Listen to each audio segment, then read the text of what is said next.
ধরো তুমি একটা বড় বিজনেস চিন্তা করতেছো, বড় করে শুরু করতে হবে, আমি ট্রাই করব এটা মিনিমাম ভায়াবল ওয়েতে কিভাবে শুরু করা যাইতে পারে। ধরো ওয়েবসাইট আছে, লোগো আছে সুন্দর, তাতেই তো ব্র্যান্ড হয়ে যায় না, তাই না? ব্র্যান্ড মানে কিন্তু একটা মানে মানুষের মাথায় পারসেপশন।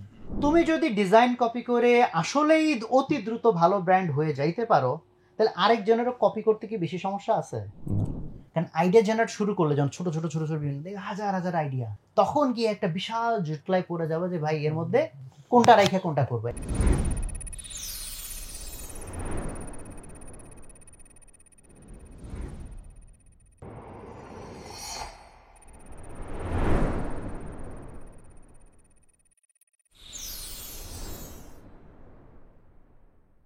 আসসালামু আলাইকুম, কি খবর তোমাদের? ওয়ালাইকুম আসসালাম, আলহামদুলিল্লাহ ভালো। তো লাস্ট দিন আমরা হচ্ছে গ্রোথ হ্যাকিং এর বেসিক পরিচয় প্লাস আমরা মোটামুটি যে জিনিসগুলো দেখছিলাম তার মধ্যে মোস্ট ইম্পর্টেন্ট ছিল most probably product market fit.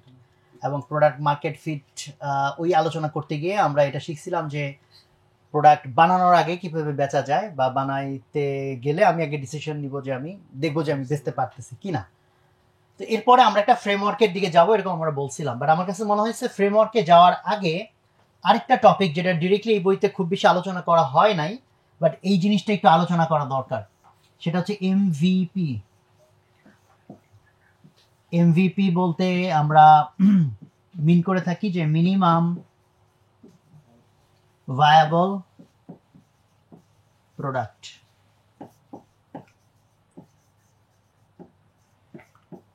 Viable শব্দটা বুঝতেছি যে বাংলায় কি বলা যায়, ভায়াবলের বাংলা হচ্ছে ফিজিবল বলাটা মনে হয় বেশি ভালো।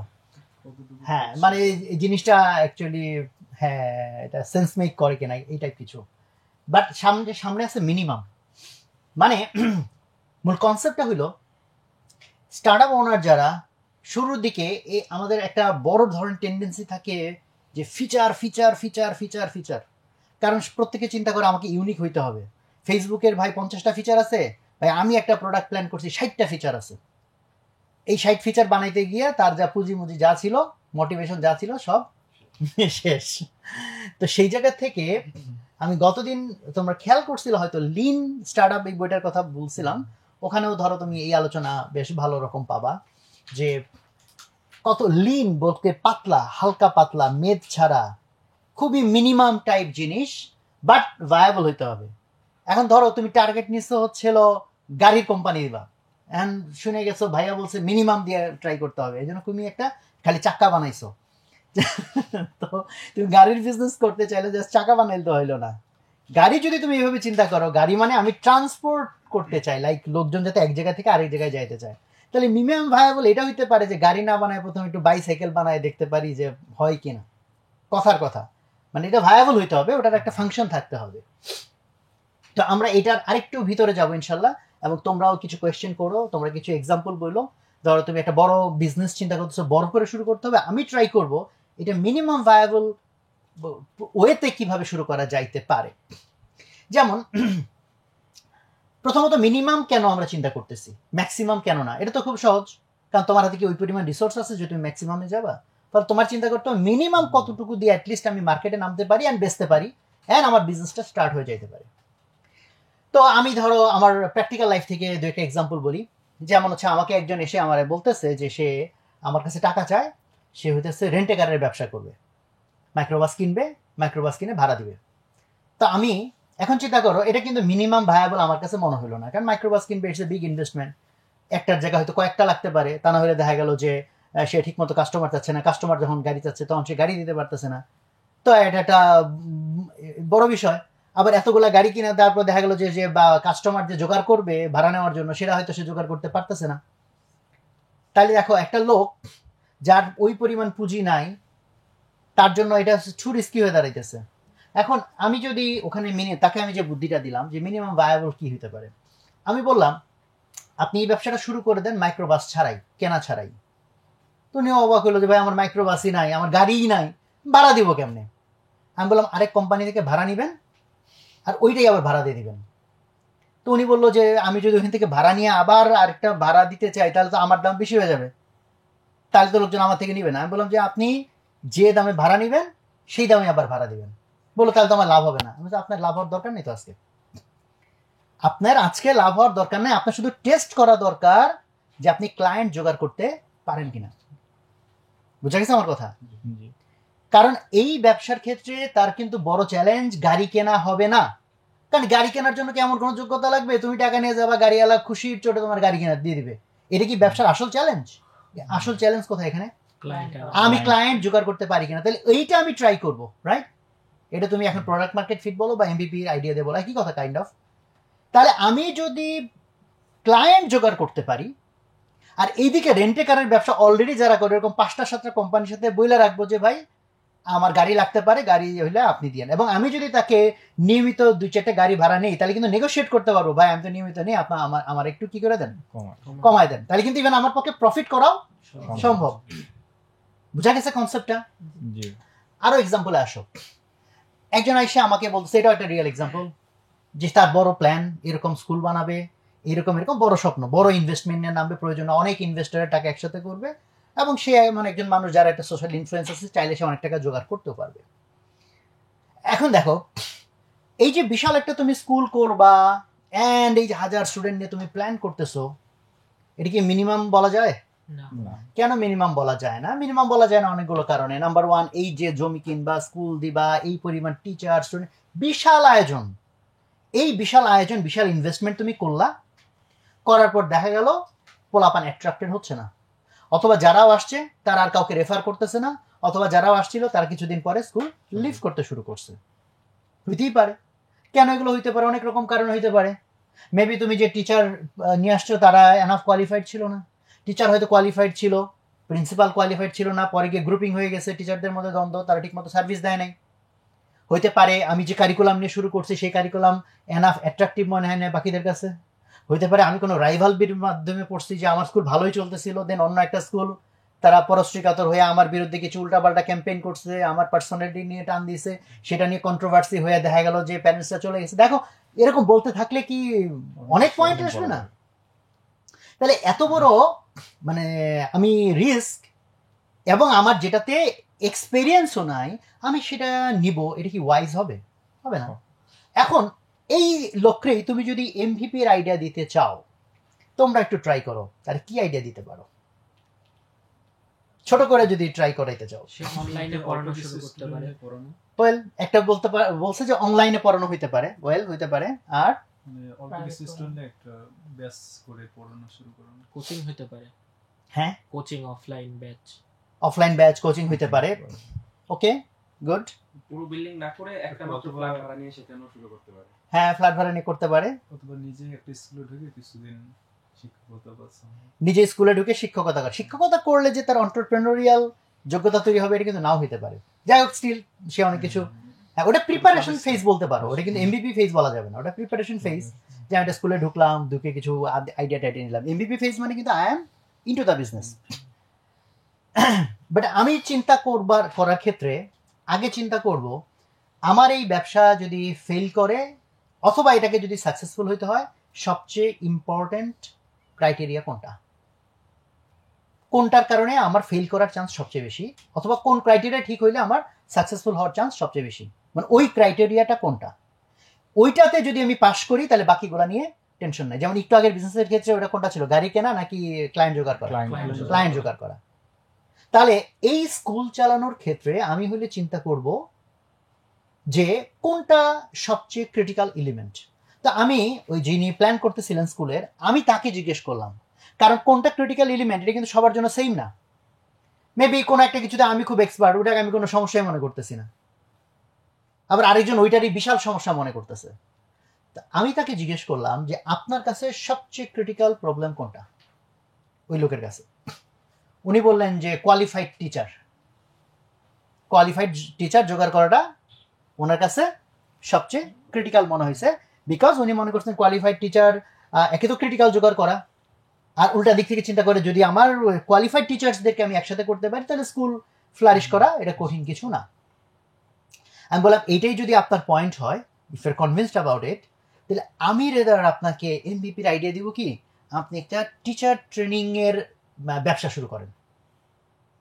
টিচার ট্রেনিং এর ব্যবসা মানে আপনি, কারণ আমি যদি কোয়ালিফাইড টিচার চাই যারা অ্যাবসলিউটলি আমার মতো করে চিন্তা করবে, আমি মানে মোল্ড করে নিতে চাই, তাহলে এবং এইটাই যদি আমার সবচেয়ে ক্রিটিক্যাল এলিমেন্ট হয়, তাহলে আই উড রেদার ট্রাই যে আমি এই কাজটুকুই পারি কিনা, এবং এইটা ইটসেলফ একটা ব্যবসায় আমি কনভার্ট করতে পারি কিনা। ফলে আমি যে রেঞ্জের স্কুল দিতে চাই, ফর এক্সাম্পল আমি একটা কিন্ডার গার্ডেন দিতে চাই, তাহলে ওখানে প্রবাবল যারা টিচার হিসেবে ঢুকতে চাইতে পারে, তাহলে ওই রকম গ্রুপ অফ পিপলকে আমি ইনভাইট করব যে আমার এখানে আপনারা টিচিং ট্রেনিংয়ে আসেন, আমি আপনাকে মেথোডোলজি ইত্যাদি ইত্যাদি ইত্যাদি গ্রো করব। আর এইদিকে বিভিন্ন এস্টাবলিশ স্কুলগুলা, তাদের ওইটা ক্রাইসিস, কয়েকদিন পর পর টিচার চলে যায়, যে টিচার যায় তাদের কোয়ালিফাইড না, তারা কন্টেন্ট ঠিক মতো বুঝে না, কারো কন্টেন্ট বুঝে তো মেথোডোলজি বুঝে না, চাইল্ড সাইকোলজি বুঝে না। তাদেরকে বলবো যে আমি কিছু টিচার ট্রেন করি এবং আপনাদেরকে আমি যেটা ফরওয়ার্ড করবো, আপনারা টেস্ট নিয়ে দেখবেন যে তারা কেমন, যদি ভালো হয় তাহলে আমার থেকে নেবেন আপনারা। খেয়াল করো, এটা কি ইটসেলফ ব্যবসা হওয়া সম্ভব নাকি সম্ভব না? তুমি কিন্তু দুই ধারে টাকা কামাইতে পারবা। এক হচ্ছে টিচার ট্রেনিং করে দিয়ে টাকা কামাইতে পারবা, আরেকটা হইতেছে টিচার সাপ্লাই দিতে গিয়ে টাকা কামাইতে পারবা, এবং ইন দ্যাট প্রসেস তুমি আসলেই বুঝবা তুমি টিচার গ্রো করতে পারো কিনা। এই জায়গাটা তুমি যখন কনফিডেন্ট হয়ে যাবা, তাহলে বাদ বাকি তোমার স্কুল বানাইতে সমস্যা হবে না। এবং এটা তোমার পারপিচুয়াল ব্যবসা হিসেবে তুমি প্যারালাল সারা জীবনই চালা যাইতে পারো। যদি এটা ব্যবসা হিসেবে নাও চালাও, তার মানে তুমি এই ইন্টারনাল মেকানিজম তোমার স্কুলের ভিতরে রাখবা, যে কিভাবে আমি ফ্রেশ লোকজনকে, কিভাবে আমি একটা কোয়ালিফাইড টিচার কি করতে পারি, কনভার্ট করতে পারি। বুঝা গেছে কথা? সো এমবিপি হওয়ার পর কি হয়? এমবিপি হওয়ার পর তো তুমি ওখানে থেমে থাকবে না, এটা তো মিনিমাম। এরপর তুমি এর সাথে সাথে ফিচার যুক্ত করতে শুরু করবা। ফলে এখন স্কুল চালানোর ক্ষেত্রে আরো তোমার যদি মনে হয় যে নাও এখন দিস এ প্রবলেম, যে মার্কেটিং কেমনে করে স্টুডেন্টদেরকে কালেক্ট করব, এটা যদি কারো কাছে বড় প্রবলেম, কারো কাছে মনে হয় টিচার কোনো প্রবলেম না, আমার কাছে প্রচুর টিচার আছে, বা এক গাদা টিচাররা মিলে এই স্কুলটা দিতে যাচ্ছে, তারা মনে করলো টিচার তো আমাদের সমস্যা না, আমরাই তো টিচার, আমরাই পড়াবো। তাদেরকে তুমি জিজ্ঞেস করলো আপনাদের কাছে সবচেয়ে বড় চ্যালেঞ্জ কোনটা, তারা বললো আমাদের জন্য সবচেয়ে বড় চ্যালেঞ্জ হচ্ছে স্টুডেন্ট কেমনে কালেক্ট করতে হবে আমরা জানি না। তাহলে তাদের জন্য কিন্তু আমি সেম এমভিপি সাজেস্ট করবো না। তাদের জন্য এমভিপি হবে একটা মার্কেটিং কোম্পানির মতো আচরণ করা। কেমনে একটা মার্কেটিং কোম্পানি কি করতে পারে, একটা স্কুলের ক্যাম্পেইন করে স্টুডেন্ট জোগাড় করে দিতে পারে। তাহলে দেখো তখন কোম্পানিটা কি হবে, একটা মার্কেটিং কোম্পানি। ও গিয়ে স্কুলকে অফার করবে, কারণ প্রচুর স্কুল আছে যারা মার্কেটিং বুঝে না, দেখলো যে স্কুলটা মোটামুটি ভালো, পোলাপান খুশি, কিন্তু এনাফ মার্কেটিং না থাকার কারণে এনাফ স্টুডেন্টকে তারা অ্যাট্রাক্ট করতে পারতেছে না। মোরলেস সবার এই প্রবলেম কম বেশি আছে। তখন সে গিয়ে অফার করতে পারে যে আমরা একটা মার্কেটিং কোম্পানি, আপনাদের স্কুলের সমস্ত তথ্য দেন, এগুলোকে দিয়ে আমরা আপনাদের ক্যাম্পেইন সাজায় দেবো। বুঝা গেছে কথা? ফলে ওই ক্যাম্পেইন করতে কিন্তু তাদের ওই এক্সপার্টাইজ তৈরি হবে যে স্টুডেন্টদেরকে কেমনে ইনফ্লুয়েন্স করতে হয়, কালেক্ট করতে হয়। বুঝা গেছে? এইভাবে চাইলে আমরা অনেকভাবে চিন্তা করতে পারি যে আমি আমার এমভিপিকে কিভাবে ডিজাইন করব। তোমরা চাইলে আরো 2-4টা ব্যবসার নাম বলতে পারো, যে ভাই আমি এরকম বিজনেস করতে চাই যেটা মনে করো সাইজে অনেক বড়, চিন্তা করা কঠিন, বাট আমরা চিন্তা করবো ওটা কি এমভিপি মডেলে কোনোভাবে শুরু করা যায় কিনা। আমি এখন ক্লোথিং ব্র্যান্ড লঞ্চ করার চিন্তা করেছিলাম, ওইটার কাজ চলছে। সো আমার ক্ষেত্রে এমভিপিটা কিরকম হবে, আমরা চাচ্ছিলাম যে একদম ব্র্যান্ড ইমেজে শুরু করার জন্য ওয়েবসাইট থেকে শুরু করে প্রোডাক্ট ফটোগ্রাফি থেকে শুরু করে ডেলিভারি সব জায়গাটাতে থাকবে। আমাদের ইনভেস্টমেন্ট আবার বেশি না, সো ইনভেস্টমেন্ট কিছুটা কম, কিন্তু আমরা চাচ্ছি ব্র্যান্ডের মতো শুরু করার জন্য। আবার এখানে চিন্তা করেছি যদি আমরা ব্র্যান্ডের মতো না করে ছোট করে শুরু করি, ওয়েবসাইট থাকবে না, বা আমরা হচ্ছে গ্রাফিক্সের কাজগুলো খুব লো করব, সেক্ষেত্রে ব্র্যান্ড হচ্ছে না। সো মাঝখানে আমি কিভাবে করতে পারি এটা? হ্যাঁ আচ্ছা, এটাও একটা ভালো কেস, আমরা এটা নিয়ে মাথা ঘামাইতে পারি। নাম্বার 1, ব্র্যান্ড বলতে আমরা কি বুঝি? ধরো ওয়েবসাইট আছে, লোগো আছে সুন্দর, তাতেই তো আর ব্র্যান্ড হয়ে যায় না, তাই না? ব্র্যান্ড মানে কিন্তু একটা মানে মানুষের মাথায় পারসেপশন। যেমন ধরো একটা খুব সস্তা ব্র্যান্ড, তার সাথে নামের সাথে কিন্তু আমি কি বলছি, সস্তা ব্র্যান্ড, মানে ব্র্যান্ডটাই এমন যে ভাই এটা সস্তা, আবার সে খুব দামি ব্র্যান্ড। তো আই থিঙ্ক তুমি যেটা মিন করছো এটা মোস্ট প্রবাবলি দামি ব্র্যান্ড মিন করছো নাকি, যে মানুষের কাছে মনে হবে যে এটা একটা দামি জিনিস, এক্সক্লুসিভ জিনিস, কোয়ালিটিফুল জিনিস। ওকে, সো তোমার চ্যালেঞ্জ হচ্ছে তোমার আবার কি নাই, এনাফ টাকা নাই। এনাফ টাকা না থাকলে তুমি ওই অবস্থায় একটা দামি কোয়ালিফাইড ব্র্যান্ড তৈরি করতে চাচ্ছ, এটাই প্রথমত আমার কাছে একটু প্রবলেমেটিক আইডিয়া। বাট যদি এখন ঠিক আছে ধরে নিলাম প্রবলেমেটিক হোক, it can be solve, but তুমি আমাকে বলো এই যে তুমি ক্লোদিং ব্র্যান্ড বানাবা, এখানকার কি কি অপারেশন নিয়ে তুমি শুরু করতে চাচ্ছ? যেমন তুমি কি ডিজাইন তুমি করবা প্রোডাক্টের? না, ডিজাইনটা আমরা করব। কারা করবে? ডিজাইনটা হচ্ছে আমরা মার্কেটিং এজেন্সি বা ডিজাইনার যারা আছে তাদেরকে কি দিয়ে করব। আচ্ছা, ম্যানুফ্যাকচারিং ম্যানুফ্যাকচারিংটা আমরা হচ্ছে গার্মেন্টস থেকে নিব মানে সাপোর্ট। ম্যানুফ্যাকচার অন্য কেউ করবে? জি অন্য কেউ তাহলে করবে। তোমাদের কোর দায়িত্ব কি? আমাদের কাজটা হচ্ছে জাস্ট সেল করা। সেল করা। জি আমাদের ব্র্যান্ডিং এ সেল করা, আমাদের নামে সেল করা। আচ্ছা, তাহলে অন্য যারা বিভিন্ন পোশাক বিক্রি করতেছে সেক্ষেত্রে তোমারটা যে তারা আরো বেশি টাকা দিয়ে কিনবে, ওটা মূলত কি কারণে কিনবে? তোমার মার্কেটিং করার কারণে, নাকি তোমার প্রোডাক্টের কোয়ালিটির কারণে, নাকি তোমার প্রোডাক্টের ডিজাইনের কারণে? ঠিক কোন কারণে? যে আমাদের প্রোডাক্টের ডিজাইন এবং কোয়ালিটির কারণে। বা সেই দুটো তো আউটসোর্স করে দিছো। যে আউটসোর্স করে দিচ্ছি কিন্তু ডিজাইনটা আমরাই সিলেক্ট করে দিচ্ছি। আচ্ছা, হ্যাঁ, সেক্ষেত্রে তোমাদের কি ডিজাইন করার মানে ডিজাইন খুব ভালো বোঝে এরকম কেউ তোমার? ডিজাইনটা হচ্ছে আমরা দেশে মানে বাংলাদেশের বাইরে যে কোম্পানিগুলো আছে যারা কাজ হ্যাঁ। করছে তাদের ডিজাইনগুলো আমরা কপি করছি, যেটা বাংলাদেশে কেউ করছে না।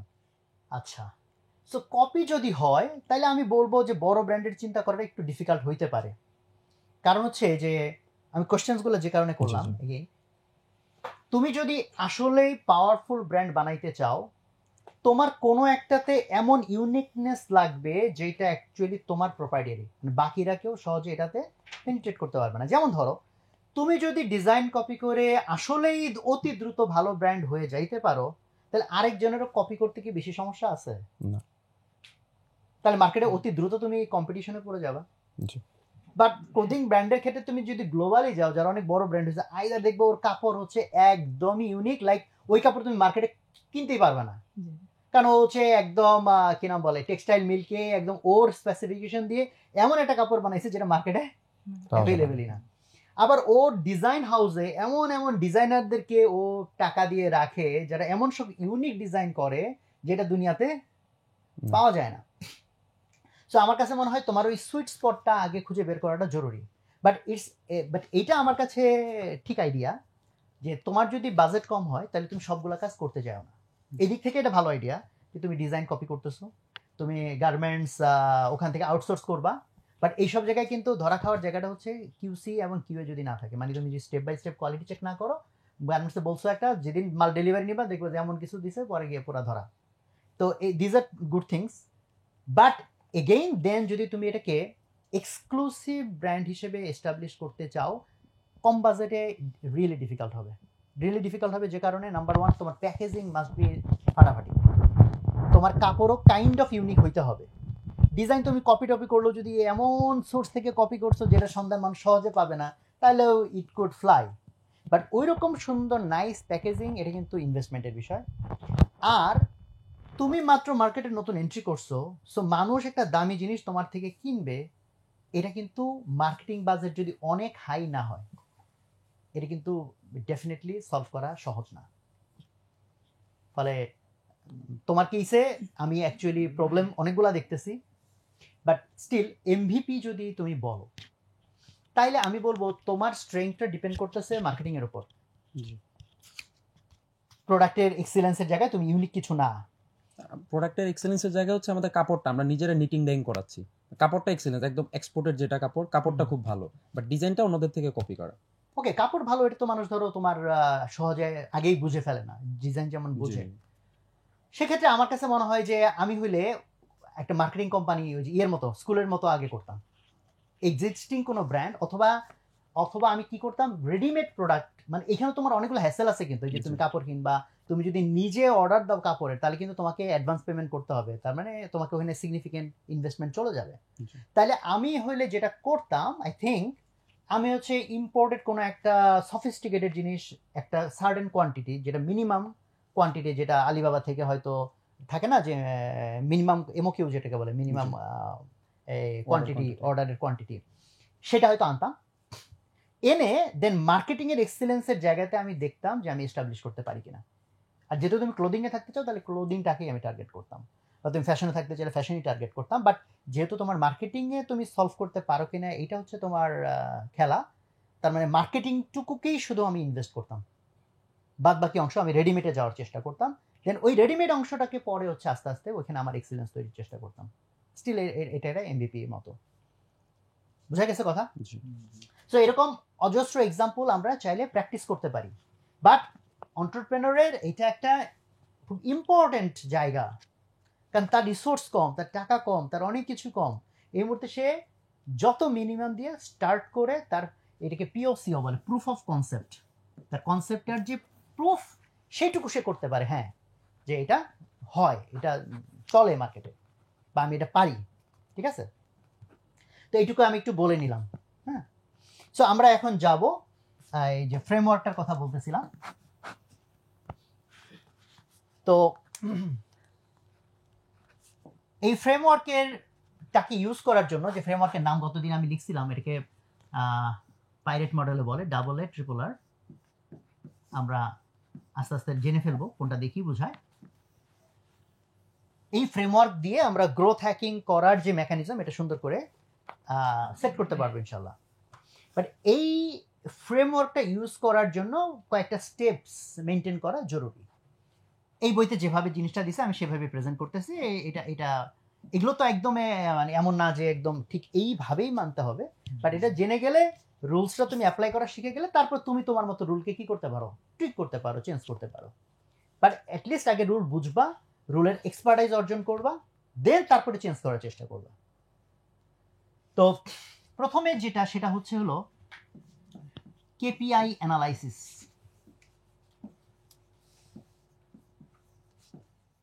এটা আমি প্রথম বলতে কি বোঝাচ্ছি, যে আমরা ওই ফ্রেমওয়ার্ক ইউজ করার জন্য 4টা স্টেপে যাব। হ্যাঁ, ফলে এই 4টা স্টেপও একটা ফ্রেমওয়ার্ক, এই ফ্রেমওয়ার্কের মধ্যে ওই ফ্রেমওয়ার্কে আমরা ঢুকাবো। 2 নম্বরে যেটা, সেটা হচ্ছে জেনারেটিং আইডিয়াস। এটা অবশ্য নাম শুনেই বোঝা যাচ্ছে যে কোনো একটা আইডিয়া জেনারেট করব টেস্ট করার জন্য বা আমার কোম্পানির গ্রোথ ইনশিওর করার জন্য। এরপরে হচ্ছে প্রায়োরিটাইজিং। আমার বানান ভুল হতে পারে, বিশেষ করে বোর্ডে লিখতে, বানান না লিখতে তো বানান ভুল মার্জনীয়। প্রায়োরিটিং আইডিয়াস। আর হচ্ছে নাম্বার 4 হলো এক্সিকিউটিং দ্য আইডিয়াস,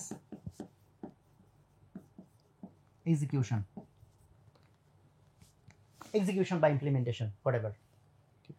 তো এগুলো দেখো, এই যে বাকি 3টা পয়েন্ট 2, 3, 4, এটা বুঝতে কোনো সমস্যাই নেই।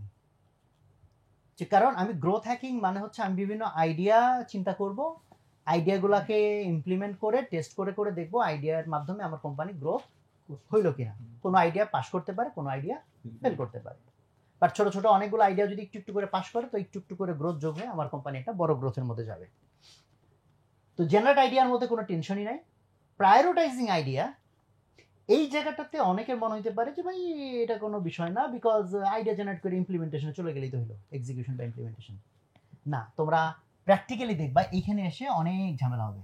কারণ আইডিয়া জেনারেট শুরু করলে, যখন ছোট ছোট ছোট ছোট হাজার হাজার আইডিয়া, তখন গিয়ে একটা বিশাল জটলায় পড়ে যাবে যে ভাই এর মধ্যে কোনটা রাইখা কোনটা করবে। এটা মারাত্মক প্যাচে পড়ে যায়। আর অন্টারপ্রেনর যারা ট্রুলি অন্টারপ্রেনরিয়াল টাইপ, তারা আরো প্যাচে পড়ে। তা তাদের আইডিয়া আর আইডিয়া, এবং একটা ছাড়তে পারে না সে, ভাই এটাও তো ভালো, এটাও তো ভালো, এটা তো আর ছাড়তে পারে না। হ্যাঁ, আমারও এরকম সমস্যা আছে। তো এই জন্য এটা খুব ইম্পর্টেন্ট পয়েন্ট, যে কারণে আমরা যখন এই আলোচনা যাব তখন দেখবো আমরা যে এখানে একটা পদ্ধতি আছে, আমি আইডিয়াগুলোর মধ্যে কিভাবে প্রায়োরিটাইজ করবো, যে কোনটাকে আগে রাখবো আর কোনটা বাদ দিব বা পিছনে ফেলাই দেবো। আর এক্সিকিউশন বুঝতেছো, সেই আইডিয়াকে আমরা এক্সিকিউট করবো, দেন এই লুপ চলতে থাকবে।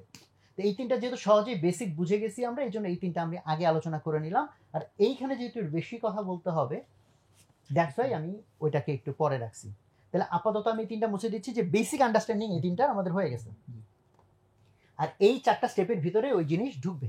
হ্যাঁ, সো কেপিআই অ্যানালাইসিস, তোমার কেপিআই শব্দের সাথে অনেকে হয়তো পরিচিত, তাই না? জানো তোমরা এটা কি হয় ফুল মিনিং? কেমিস্ট্রিতে হ্যাঁ, কেমিস্ট্রি কেপিআই না, এটা বিজনেসের কেপিআই, কি পারফরম্যান্স ইন্ডিকেটর। কি পারফরম্যান্স ইন্ডিকেটর মানে যে ধরো একটা জিনিসের পারফরম্যান্স ঠিক আছে কিনা, সেই পারফরম্যান্সকে ইন্ডিকেট করার জন্য কোনো একটা সংখ্যা। আর কি শব্দটা দিয়ে বোঝাচ্ছে, কি মানে কি মূল। যেমন ধরো একটা স্টুডেন্ট ঠিক মতো পড়ালেখা করতেছে কিনা, অনেক রকম ইন্ডিকেটর আছে। লাইক সকালবেলা ঘুম থেকে কয়টায় উঠে, কতক্ষণ পড়ালেখা করে, পড়ালেখার সময় মনোযোগ থাকে কিনা, স্যারের বাসায় যায় কিনা ইত্যাদি, এগুলো সবই তো ইন্ডিকেটর। বাট কি পারফরমেন্স ইন্ডিকেটর যদি তুমি আমাকে বলতে বলো, যে কোনটাকে তুমি মনে করবা যে কি পারফরমেন্স ইন্ডিকেটর, এক একজন এক একটা বলতে পারে। বাট তুমি ডাইরেক্ট যদি বলো যে ভাই পরীক্ষার খাতায় কয় নাম্বার পায়, এটা হইতেছে আমি ট্র্যাক করবো অন্য কিছু, তাহলে তোমার জন্য কেপিআই কোনটা, পরীক্ষার খাতায় নাম্বার কত, তুমি পড়ালেখা কেমনে করছিলা করো। তো এটা business to business, person to person ভিন্নভাবে চিন্তা করতেই পারে। বাট এটা মূল জিনিসটা কি, এখানে কিন্তু প্রায়োরিটির বিষয়। যে বহুত ফিগার্স আছে। তুমি যখন একটা ব্যবসা রান করবা, একটা সাইট রান করবা, এত ডেটা, হাজার রকম ডেটা, কোনটার দিকে তাকাবা? কোনটা ঠিক থাকলে বুঝবা যে এইটা ঠিক আছে, মানে বাদ বাকি সবগুলো মোটামুটি ঠিক আছে। বোঝা গেছে না আমার কথা? ওই জিনিস খুঁজে বের করাটা একটা ইম্পর্টেন্ট জিনিস। ফলে এইটার অ্যানালাইসিস, যে আমি অনেক ডেটা, তো ধরো তুমি একটা সাইট রান করা শুরু করছো, সাইটে কত ট্রাফিক আসতেছে, কোন পেজে যাচ্ছে, কি কি বিহেভিয়ার করতেছে, তারপরে তারা পরবর্তী পেজে প্রসিড করলো কিনা, পেমেন্ট করলো কিনা, চেক আউট করলো কিনা, কত রকম ঘটনা ঘটতেছে, আর সাথে সাথে কিন্তু কি হচ্ছে, অ্যানালিটিক্সে ডেটা জমা হচ্ছে। তো আমি কোন ডাটাটার দিকে তাকাবো, কোন ডাটা থেকে আমি কি বুঝবো? এই ডাটা বোঝার বিষয়টা হলো কেপিআই অ্যানালাইসিসের প্রথম কথা। সো এই যে ডাটা তুমি দেখবা, ডাটা তুমি কিভাবে দেখবা? কারণ আমাদের এই কোর্স কিন্তু ধরো কাইন্ড অফ ওভারভিউ এর মতো, আর প্রত্যেকটার গভীরে গেলে কিন্তু অনেক গভীর, মানে এক একটা ব্রাঞ্চই আবার এক একটা করে কোর্স হওয়ার মতো। সো ডাটা আমি কেমনে দেখব, তার জন্য যারা আমরা অনলাইন টাইপের বিজনেস রান করি, অথবা যদি হয়, লাস্ট দিনও বলছিলাম, ফিজিক্যাল প্রোডাক্টও যদি বেচি না কেন, আমি কিন্তু অনলাইনের মাধ্যমে প্রচুর অ্যাক্টিভিটি চালাই। কথার কথা, আমি কলম বেচি, এটা ফিজিক্যাল প্রোডাক্ট, বাট বেচতেছি হয়তো একটা ওয়েবসাইটে, আমি এটাকে শো করতেছি, ডিজিটালি আমি ক্যাম্পেইন করতেছি, লোকজন ওয়েবসাইটে আসতেছে, অথবা ওয়েবসাইট না হোক অ্যাটলিস্ট আমার ফেসবুক পেজে আসতেছে, তারপর এসে কি কি করতেছে, সে আমার সাথে ইন্টারঅ্যাক্ট করতেছে কিনা, দেন আলটিমেটলি পারচেস করলো কিনা, দেন ভবিষ্যতে আবার সে কিনতে আসলো কিনা, দ্যাট ইজ কাস্টমার রিটার্ন করলো কিনা, এই ডাটাগুলো তৈরি হচ্ছে। ফলে এখন ডাটা কোথায় কোথায় পাওয়া যায়? যেমন ধরো তুমি যদি ফেসবুক থেকে অ্যাড রান করো, ফেসবুকের ভিতর কি ডেটা জেনারেট হয় নাকি হয় না? ফেসবুকের কি অ্যানালিটিক্স আছে নাকি নাই? যে অ্যানালিটিক্সে তুমি দেখতে পাচ্ছ যে তুমি কত টাকার অ্যাড রান করছো, কোন অডিয়েন্সের কাছে গেছে, তারা কতটুকু রিয়াকশন দিয়েছে, ইন্টারাকশন কেমন হয়েছে, আরও এএস যেটাকে বলে রিটার্ন অন অ্যাড স্পেন্ড, মানে কয় টাকা অ্যাডস তুমি খরচ করে কয় টাকা রিটার্ন পাইছো, এরকম প্রচুর ডাটা ফেসবুকের কাছে আছে, যেটুকু কাজ তুমি ফেসবুকের মধ্যে করতেছো। বাট ফেসবুকে বিজ্ঞাপন দিয়ে তুমি যখন ট্রাফিক তোমার ওয়েবসাইটে নিয়ে আসছো, হ্যাঁ, তখন তোমার ওয়েবসাইটের ভিতরে লোকজন এসে যা যা করতেছে, সেগুলো সব ডাটা আবার হয়তো ফেসবুকের কাছে থাকবে না, হয়তো না, থাকবে না। সেই ডাটা আবার কোথায় থাকবে? সেই ডাটা তোমার কাছে থাকবে বলতে এরকম কয়েক রকম অ্যান্সার হতে পারে। মোস্ট কমন একটা অ্যান্সার হচ্ছে তোমার একটা ডাটাবেস থাকবে, যদি একটা ওয়েবসাইটে, তাহলে কি আছে, একটা ডাটাবেস আছে। ফলে তোমার যারা ডেভেলপারকে বললে কোয়েরি চালায়, সে তোমাকে ডাটা বের করে দিতে পারবে। তুমি জানতে চাইলে ভাই লাস্ট 30 দিনে কোন দিন কয়টাগুলো অর্ডার করছে, তো এটা তোমার ডাটাবেসের ভিতরে ওটা আছে। কতগুলো অর্ডার রিটার্ন আসছে, এটা ডাটাবেসের ভিতরে আছে। তো ডাটাবেস কোয়েরি করে ডাটা বের হইতে পারে। নাম্বার 2 যেটা মোস্ট কমনলি ইউজ, সেটা হচ্ছে গুগল অ্যানালিটিক্স। গুগলের যে টুল গুগল অ্যানালিটিক্স বলে, এটাকে কানেক্ট করা যায় আমার ওয়েবসাইটের মধ্যে, এটাকে সেট আপ করা যায়। সেট আপ করলে গুগল অ্যানালিটিক্সে এত ডাটা আছে যে এটা চিন্তাই করা যায় না, মানে ওটা ইটসেলফ কোর্স না করে তুমি ইউজও করতে পারবে না। একবার বা কিছু দুই চারটা ডাটা রান্ডার দেখতে পারবে, বাট ট্রুলি যদি এটা তুমি ইউজ করতে চাও, তাহলে তোমার ওইটার কোর্স করে ইউজ করতে হয়। আরেকটা খুব টুল আছে কিসমেট্রিক্স নাম, কিসমেট্রিক্সও বেশ পপুলার টুল। কিসমেট্রিক্স, নীল প্যাটেল হচ্ছে এটার ফাউন্ডারের নাম, কিসমেট্রিক্স। আর এখন ইদানিং এটা বাদেও আরো অনেক টুলস আছে। রিসেন্টলি এআইটি আসার পরে তো ডেটা অ্যানালিটিক্স এবং ডেটার ইনসাইট পাওয়ার জন্য টুলসের কোনো অভাব নাই। সো তুমি জিপিটিতে যাও, জিপিটিতে বলো যে ভাই আমি একটা ওয়েবসাইট এরকম লঞ্চ করতে চাই, আমার ডেটা দেখার জন্য আমি কি ধরনের জিনিস ইউজ, আমার বিজনেস সাইজ এরকম, মানে অনেক সময় হতে পারে মশা মারতে তুমি কামান দাগাইতে যাচ্ছ, হয়তো সে তোমার জন্য অপটিমাইজ একটা সলিউশন হয়তো দিয়ে দিল। সো এইটুকু বললাম বেসিক আইডিয়াটা দেওয়ার জন্য, যে আমরা যে ডেটা নিয়ে কাজ করব, গতদিনও মনে আছে কিনা আমি বলছি গ্রোথ হ্যাকিং নিয়ে চিন্তা করতে এসছো তুমি, হোয়ারেজ ডেটা নাই আর টেস্টিং চলবে, মানে করবা না, তাহলে এটা গ্রোথ হ্যাকিং না, এটা গ্যাম্বলিং। গ্রোথ হ্যাকিং মানে কি, আমার কি হতে হবে, ডেটা ভিত্তিক ডিসিশন মেকিং করতে হবে। আমি ডেটাই দেখতেছি না, আন্দাজে কাজ করে যাচ্ছি, তো এটা জীবনেও হতে পারে। ভাই আমি তো দেখেন কত রকম আইডিয়া ইমপ্লিমেন্ট করছি, তাই গ্রোথ হ্যাকিং হয় নাই, ওটা আইডিয়ার ইমপ্লিমেন্টেশন হচ্ছে। গ্রোথ হ্যাকিং মানে এটা কি হতে হবে, ডেটা ভিত্তিক হতে হবে। তাহলে এই যে আমার ডেটা দেখার ব্যবস্থা আমি করে ফেললাম, এখন ডেটা দেখার ব্যবস্থা করার পর তারপর কি, কোন কোন ডাটা দেখবো, যেটা আমি বলতেছিলাম যে ডাটা তো হাজার হাজার, কোন কোন ডাটা দেখবো, কোন ডাটা যখন দেখবো, এই প্রশ্নটা চলে আসবে, তখন তোমরা এই শব্দটার সাথে একটু পরিচিত হয়ে যাও, ফানেল। মেবি ফানেল শব্দটা তোমরা আগেও জানো, শুনছো, অথবা ফানেল বাস্তবে কি জিনিস সেটা তোমরা অনেকে জানো, তাই না? ফানেল হচ্ছে যে এরকম সাইজের একটা জি। কিছু, তেল ঢালে দিক দিয়ে তেল পড়ে, তাই না? চোখ এরকম কিছু একটাকে বলে ফানেল। তো এখানে হঠাৎ করে ফানেল এই শব্দ কেমনে ঢুকে গেল? 1 লক্ষাধিক পণ্য আর অসংখ্য সুবিধা নিয়ে আস্থার রকমারি আপনার দোরে। বই, gadgets, home appliance, foods, fashion, kids. ভেবে বলুন তো বইয়ের সাথে আপনার প্রয়োজনীয় কোন জিনিসটি নেই রকমারিতে? 3 লক্ষাধিক বই, 11,000 plus kids item, 4,500 plus grocery ও অর্গানিক পণ্য, 14,000 plus electronics and appliance, 12,000 plus beauty ও skin care item, 4,500 gadgets and gears, 5,500 kitchen item, 12,000 plus furniture item, 1,500 plus sports and fitness, 19,000 plus stationery ও অফিস সরঞ্জাম, 2,000 প্লাস ইসলামী উপকরণ, 1,000-এরও বেশি automotive and bike accessories. যা কিছু দরকারি সাথে আছে রকমারি। বই ও পণ্য অর্ডার করতে ভিজিট করুন এখনই।